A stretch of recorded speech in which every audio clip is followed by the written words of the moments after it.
Hey everybody and what's up students, welcome back to the channel of team Munshi. This side Saras Giri और आज भी हम दो पीवाईक्यू सॉल्व करेंगे। इन दो पीवाईक्यू की लिंक मिल जाएगी डिस्क्रिप्शन में। उसके साथ साथ जो कल करे थे हमने पीवाईक्यू, उसकी आंसर की भी तुम्हें डिस्क्रिप्शन में मिल जाएगी। तो वीडियो को स्टार्ट करते हैं अभी विदाउट एनी डिले और पहले क्वेश्चन में आते हैं। पहला क्वेश्चन हमसे कह रहा है, in order to discourage any fall in aggregate demand the government of India में डैश द डैश। इसका मतलब एग्रीगेट डिमांड गिरते रह रहे हैं और गवर्नमेंट ऑफ इंडिया को ये रोकना है। तो गवर्नमेंट ऑफ इंडिया कौन सी चीज करेगी इसको रोकने के लिए? पहला है डिक्रीज इन रेपो रेट। बिल्कुल सही बात, डिक्रीज करेगी रेपो रेट में, ताकि जो बैंक्स हैं कॉमर्शियल बैंक, वो ज्यादा लोन ले आरबीआई से और इकोनॉमी में ज्यादा पैसा आए। इकोनॉमी में ज्यादा पैसा आएगा, लोग ज्यादा चीजों की डिमांड करेंगे और उसे ही एग्रीगेट डिमांड कहते हैं। तो ज्यादा डिमांड करेंगे, एग्रीगेट डिमांड बढ़ जाएगी। लेकिन मैंने इसे थोड़ा और पढ़ा तो ऑप्शन डी भी सही निकला, decrease in tax rate. Tax rate अगर गिरा देगी गवर्नमेंट तो लोगों के पास ज्यादा पैसा बचेगा खर्च करने के लिए, और ज्यादा पैसा बचेगा और ज्यादा चीजों की डिमांड करेंगे, एग्रीगेट डिमांड बढ़ जाएगी।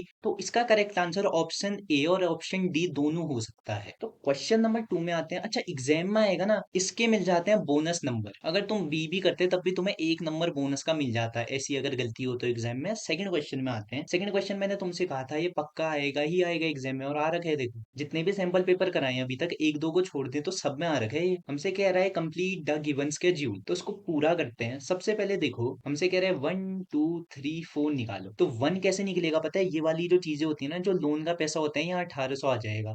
और मान लो यहाँ पे को 90 लिखा होता फॉर एग्जाम्पल, तो यहाँ फिर 90 लिख लेते। यहाँ पे को 80 लिखा होता तो यहाँ 80 लिख लेते। तो इस तरीके से कुछ हमारा स्केड्यूल चलता है। इसको कर लेते हैं अभी फिलहाल के लिए इरेज। तो देखो, ये 1800 आ गया क्योंकि 1800 यहाँ था, पहले का 1800 है।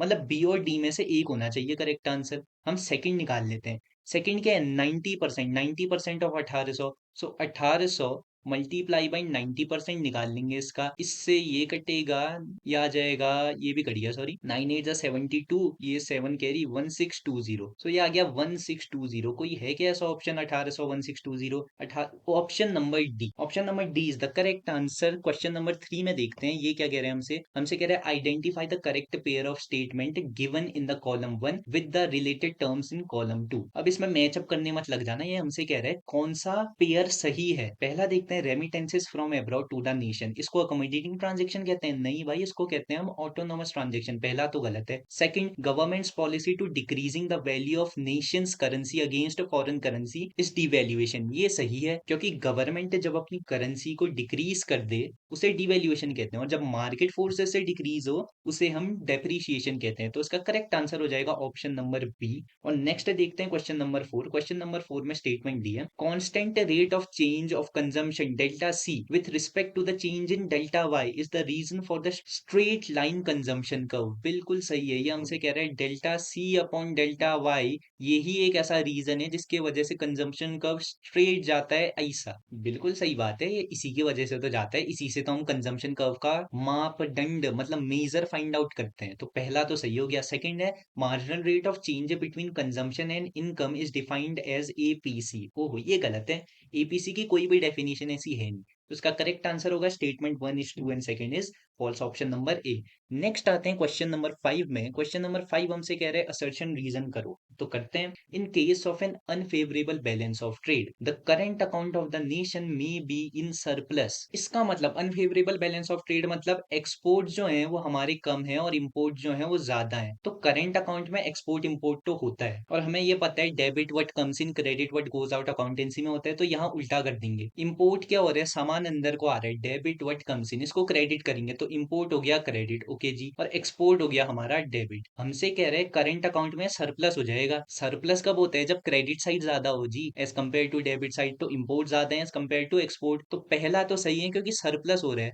नेक्स्ट देखते हैं, net invisible receipts of a nation can exceed the net visible receipts. बिल्कुल सही बात है, इनविजिबल रिसीट हो गई सर्विसेज। सर्विसेज कैन ज्यादा हो सकती हैं services as compare to visible receipts, मतलब गुड्स से। तो दूसरी कंडीशन भी सही हो गई। लेकिन क्या रीजन असर्शन को एक्सप्लेन कर पा रहे हैं? नहीं भाई, दोनों होने को तो सही है, लेकिन R is not the correct explanation of A, option number B. Next आते हैं क्वेश्चन नंबर 6 में। क्वेश्चन नंबर 6 हमसे वही कह रहे हैं, असर्शन रीजन पढ़ते हैं। Voluntary unemployment people are those able bodied people who are not willing to work at the prevailing wage rate. सही बात है, वॉलेंट्री मतलब अपनी इच्छा से काम नहीं करना चाह रहे हो, हाथ पैर सही सलामत है, पहला तो सही है। नेक्स्ट देखते हैं, there exist zero involuntary unemployment at full employment level of equilibrium. बिल्कुल सही बात है, जहां इनवॉलेंट्री अनएम्प्लॉयमेंट नहीं हो, जीरो हो, उसे फुल लेवल ऑफ एम्प्लॉयमेंट कहते हैं। लेकिन ये एक्सप्लेन नहीं कर पा रहा है ए को, सो इसका भी ऑप्शन नंबर बी होगा। दोनों सही है, लेकिन आर जो है वो करेक्ट एक्सप्लेनेशन नहीं है ए का।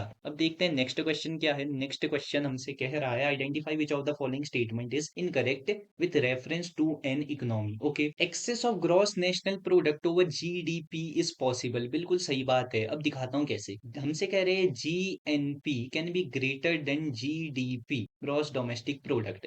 अब डोमेस्टिक को नेशनल में करने के लिए हम प्लस एनएफआईए करते हैं, सो एनएफआईए। तो जब हम एनएफआईए को प्लस करें जीडीपी में, तभी तो जीएनपी निकलेगा। कुछ प्लस हो रहे हैं मतलब, यानी बड़ी वैल्यू आ रही है, तो ये पॉसिबल है। नेक्स्ट है, excess of GDP over GNP is possible. हाँ, ये भी पॉसिबल है कि जीडीपी बड़ा हो इस बार जीएनपी से। ऐसा क्यों? एनएफआईए माइनस में भी तो हो सकता, प्लस माइनस 10 हो गया तो जीएनपी की वैल्यू तो छोटी आ जाएगी एज कम्पेयर टू जीडीपी, तो ये भी पॉसिबल है। थर्ड देखते हैं, equality between GNP and GDP is possible. हाँ, ये भी पॉसिबल है। ऐसा हो सकता है कि फॉरेन में ना कोई पैसा गया ना आया, तो ये दोनों इक्वल हो गए, जीएनपी इक्वल हो गया जीडीपी के। अब लास्ट ऑप्शन बचा है, यही होगा correct, sum of GNP and GDP is always zero. नहीं भाई, सम करेंगे कुछ अमाउंट तो निकलेगी उनकी, तो option D is incorrect. Next देखते हैं, inflationary gap is an in an economy में exist when dash at full employment level. तो इन्फ्लेशनरी गैप कब आता है? मैंने तुम्हें बताया था, जब करंट या actual aggregate demand is greater than potential aggregate demand. Option number A is the correct answer. Next देखते हैं नाइन्थ,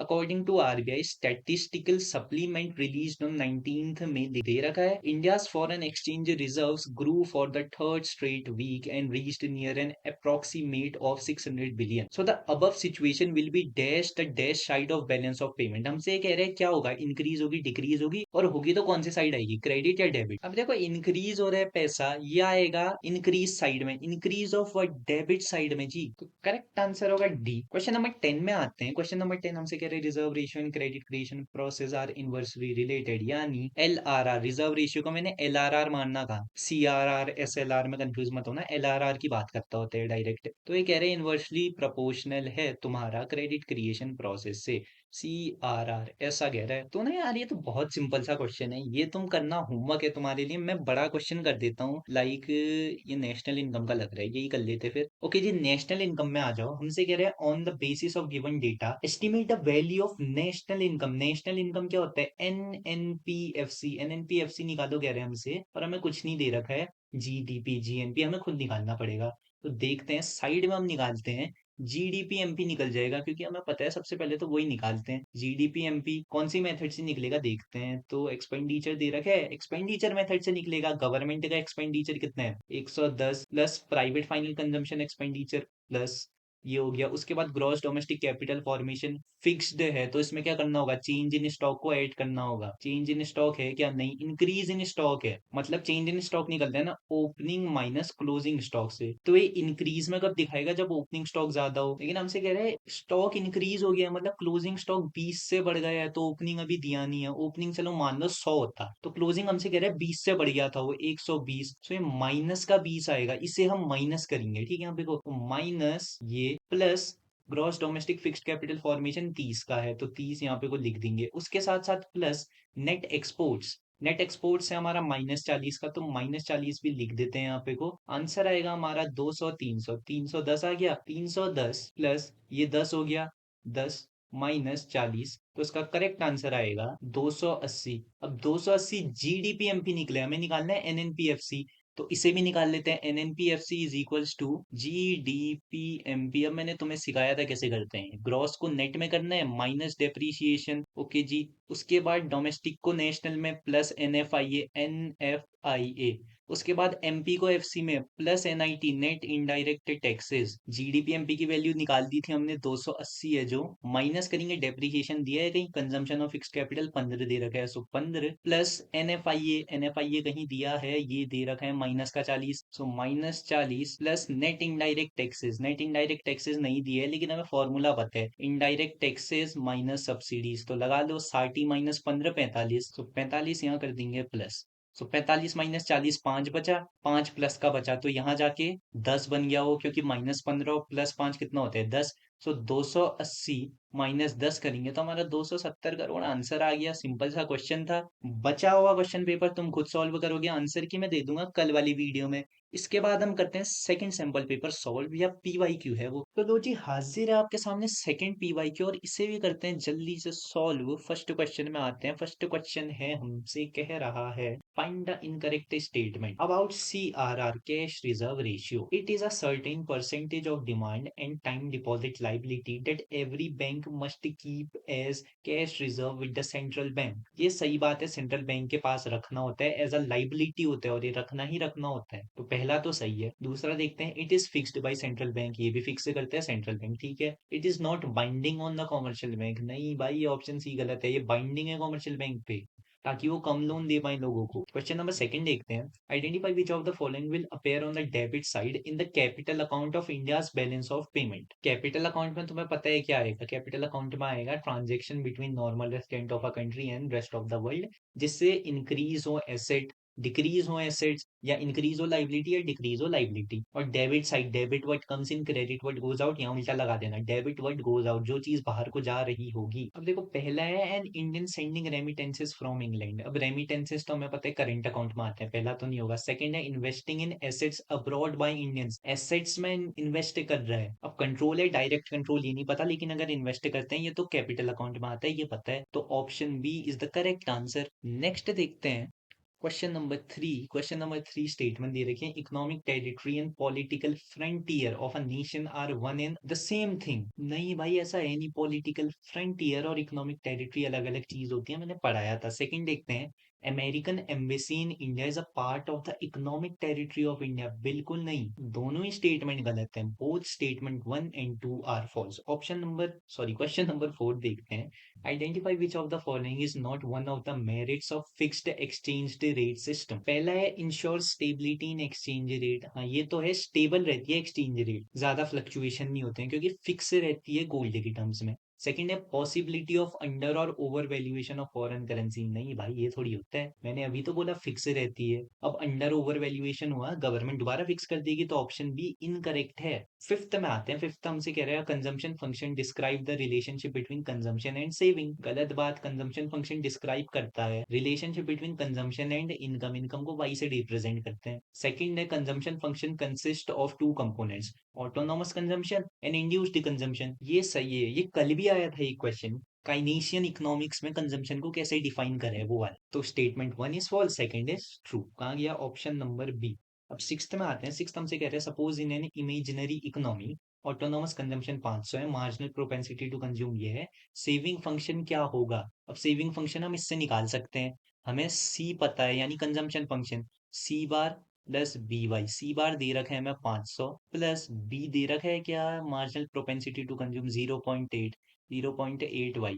इसी से हम सेविंग फंक्शन निकालते हैं, सेविंग होता है माइनस ए प्लस बी वाई, माइनस ए क्या हो गया माइनस का 500, सो माइनस का 500 प्लस बी क्या होता है, देखो M P C plus M P S is equals to 1 होता है। हमें एमपीसी दे रखा है जो है 0.8 वहां जाके माइनस करेगा 0.2, तो एमपीएस की वैल्यू आ जाएगी 0.2। तो यहाँ लिख लेते हैं 0.2 मल्टीप्लाई बाई वाई। कोई ऑप्शन है क्या, -500 0.2 Y, option number D is the correct answer. अब आते हैं क्वेश्चन नंबर 7 में। क्वेश्चन नंबर 7 हमसे कह रहा है study the following figure carefully and choose the correct alternative in to fill in the blank. अच्छा ये थोड़ा ऊपर करते हैं, ऑप्शन दिख नहीं रहे हैं यहाँ पे को। ओके जी, बैलेंस ऑफ पेमेंट दे दिया है, ओके बैलेंस ऑफ पेमेंट में करेंट अकाउंट है, कैपिटल अकाउंट है, ठीक है। करेंट अकाउंट में क्या क्या आता है, trade in merchandise, trade in merchandise मतलब विजिबल मटेरियल गुड्स, गुड्स की बात हो रही है, transfer payment, unilateral transfer. Trade of services बचा, option number B is the correct answer. Merchandise मतलब होता है गुड, जिसे हम देख सकें। गुड्स एक बार आ गया, इस बार सर्विसेज आएगा, उसके बाद यूनिलैटरल ट्रांसफर। सिंपल सा क्वेश्चन था यार, 7th 8th में आते हैं। असर्शन रीजन है, the equilibrium level of income is determined when ex ante spending and ex ante output are equal. बिल्कुल सही बात है। आउटपुट क्या हो गया? एग्रीगेट सप्लाई किसके इक्वल होती है? इनकम के। तो ये इनकम हो गई आउटपुट। एक्सटेंट आउटपुट, जब इनकम इक्वल हो स्पेंडिंग के तो इक्विब्रिलियम लेवल होगा। पहला तो सही है। सेकंड है, the equilibrium level of income may और may not be the same as the full employment level of output. सही बात है ये भी। जरूरी नहीं है कि इनकम सेम हो या ना हो, रह भी सकती है नी बी as compare to the full employment level of output. So both A and R are true, but R is not the correct explanation. ये एक्सप्लेन थोड़ी कर रही है A को। सो नाइन्थ वाला देखते हैं, नाइन्थ क्या कह रहे हैं हमसे। नाइन्थ क्वेश्चन ये रहा, अ सर्टेन रीजन है the maximum value of MPS can be unity. पहला तो सही है, यूनिटी मतलब होता है 1, पहला इसीलिए हो गया सही। सेकंड है, at break even level of income saving are zero. सही बात है, break even level of income में income is equal to consumption होता है। जितनी इनकम कमा रहे हैं सब कंजम्पशन में डालते हैं, तो सेव कहाँ से करेंगे? सेविंग होगी जीरो। सेकंड भी सही है लेकिन एक्सप्लेन नहीं कर रहे, तो option number B, both A and R R true but R is not the correct explanation. Question number 10, money is a commodity which is generally accepted as a medium of exchange. सही बात है, money एक commodity होता है। कोई भी चीज, anything लिखा है ना, कमोडिटी भी हो सकता है, लेकिन उसको मीडियम ऑफ एक्सचेंज की तरह यूज करना जरूरी है। Statement 2, money solved the problem of double coincidence of funds. Barter system की थी ये भी सही बात है। So both the statement are true. कहाँ गया? Both the statement are true, option number C. 11th छोटा सा है और नेशनल इनकम नहीं करते, नेशनल इनकम बहुत बार कर लिया है। और ये सिंपल सा भी क्वेश्चन है, वैल्यू एडिट लगानी है इसमें, लगाना तुम्हें बता रखे हैं मैंने। हम करते हैं कुछ अलग। क्वेश्चन नंबर 14, हाँ क्वेश्चन नंबर 14 कह रहे हैं, for a hypothetical economy assume the government increase in infrastructural investment. Investment है, increase in investment, delta is equal to 20,000। 80% of the additional income is consumed in the economy. 80% additional income मतलब 80/100, 80/100 आ गया 0.8, और consume हो रही है additional income, इसे और कुछ नहीं एमपीसी ही कहते हैं हम। कितना भी परसेंट एडिशनल इनकम जो कंज्यूम हो इकोनॉमी में, उसे एमपीसी कहते हैं, मार्जिनल प्रोपेंसिटी टू कंज्यूम। तो ये 0.8 है।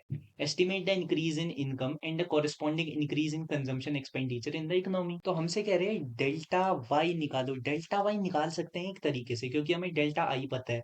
सो के से, K is equals to delta Y upon delta I होता है। लेकिन हमें के फाइंड आउट करना होगा। के फाइंड आउट कर सकते हैं क्योंकि हमारे पास एमपीसी है। तो इसको अभी इरेज करता हूँ क्योंकि स्पेस उतना है नहीं। ये इरेज करा और यहाँ पे को निकालते हैं के की वैल्यू। K is equals to 1/1 minus MPC. So MPC है 0.8, 1 माइनस 0.8 होता है 0.2। पॉइंट पीछे हटाएंगे, ऊपर जीरो बढ़ाएंगे, 2 5 10, तो के की वैल्यू आ गई 10। इसको करते हैं यहाँ पे को इरेज। अब के से हम डेल्टा वाई यानी इंक्रीज इन इनकम निकाल सकते हैं। So K is equals to delta Y upon delta I. So K आ गया 5 is equals to delta Y divided by 20,000 जो है हमारा change in investment. So 20,000 into 5, 1 lakh. So delta Y की वैल्यू आ गई 1 लाख। 100 के लिख देता हूँ, स्पेस नहीं है क्योंकि यहाँ पे को इनकम यहाँ पे को लिख देते हैं, ये आ गई 1 लाख। उसके साथ साथ हमें निकालना है the corresponding increase in consumption expenditure, यानी डेल्टा सी पूछ रहे हैं कुछ नहीं। सो डेल्टा सी भी निकाल लेते हैं, क्योंकि हमें पता है इक्विब्रिलियम लेवल ऑफ इनकम में y is equals to C plus I होता है। और अगर चेंज की बात है, चेंज भी सेम रेट से होगा। सो ये डेल्टा डेल्टा डेल्टा लगा देना। सो डेल्टा वाई हमने निकाल रखा है 1 lakh. 1 lakh is equals to delta C हमें निकालना है, प्लस 20,000 जो डेल्टा आई है। सो 20,000 वहां जाके माइनस होगा, डेल्टा सी की वैल्यू आ गई 80,000। सिंपल सा क्वेश्चन था, मजे भी आए करने में। फ्री के 4 नंबर का था ये, इतना सिंपल क्वेश्चन। तो बाकी का बचा हुआ पेपर तो तुम खुद ही कर लोगे सॉल्व। आंसर की मैं दे दूंगा कल वाली वीडियो में। तब तक प्रैक्टिस करना है क्वेश्चन पेपर की। और वीडियो पसंद आई लाइक करना, शेयर करना, सब्सक्राइब करना, और हाँ अपने दोस्तों को रिकमेंड भी कर देना।